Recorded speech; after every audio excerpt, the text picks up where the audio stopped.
ከአይፎን 17 ጋር ተያይዞ ብዙ ነገሮችን እየተወሩ ነው እንዲሁም ደግሞ ጥሩ ነገሮችንም ይዞ መጥቷል። ከዳውን ሳይዱ ጀምረላችሁ እንደምታውቁት አይፎን 17 ከአልሙኒየም ነው የተሰራው።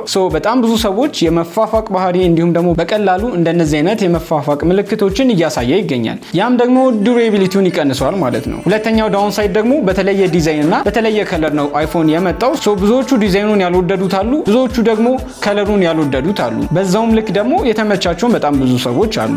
ያ ፐርሰናል ፕሪፈረንስ ሲሆን ከዛ ውጪ ስሎ የሆነ የዳታ ኮኔክሽን እንዲሁም እንደነዚህ አይነት ፕሮብሌሞች አሉ። እሱን ደግሞ በአዲስ አፕዴት ፊክስ የሚያደርጉት ነገር ይሆናል ብዬ አስባለሁ። ከዛ ውጪ አይፎን 17 ከሌሎች ሞዴሎች ተሽሎ የመጣበት በጣም ብዙ ነገሮች አሉ። የመጀመሪያው በ6.3 ኢንች ሱፐር ሬቲና ዲስፕሌይ የመጣ ሲሆን በ120 ሄርዝ ሪፍሬሽ ሬት የመጣ ስልክ ነው ማለት ነው። ከሌሎቹ ሞዴሎቹ በተሻለ መልኩ ሪፍሬሽ ሬቱ ከፍ ያለ ነው ማለት ነው። ከዚሁ ጋር ተያይዞ በጣም ብራይት የሆነ ቦታ የምትጠቀሙ ከሆነ ከሌሎች ሞዴሎች አንጻር የብራይትነስ ፒኩ ከፍ ያለ ነው። ኦልሞስት እስከ 3000 ኒትስ ድረስ ብራይትነስ አለው ማለት ነው። ሁለተኛው ደግሞ እንደሚታወቀው ካሜራ ላይ ትልቅ አፕግሬድ አለ። እኔ በጣም የተመቸኝ የዱዋል ካፕቸር ሞዱ ነው which means ሳይመልትኔስሊ በፍሮንትም በባክም መቅረጽ የሚያስችላችሁን ኦፕሽን በ17 ሲሪስ ላይ መጥቷል ማለት ነው። ከዛ ውጪ እንደምታውቁት ፐርፎርማንስ ላይ አፕግሬድ ተደርጓል which means የA19 ቺፕ የተገጠመለት የ17 ሲሪስ ላይ ነው ማለት ነው። ከዛ በተጨማሪም ሎንገር የሆነ የባትሪ ላይፍ አለው ብለውናል። ያም ደግሞ ከሌሎች ሞዴሎች ሻል ያደርገዋል ተብሏል። እናንተም አይፎን 17 ከያዛችሁ በፉል ቻርጅ ምን ያህል እንዳስጠቀማችሁ ኮሜንት ሴክሽን ላይ ጻፉልን። በጊዜው እንደዚህ አይነት ቪዲዮችን ስለምንለቅ ፎሎ ማድረግ እንዳረሱ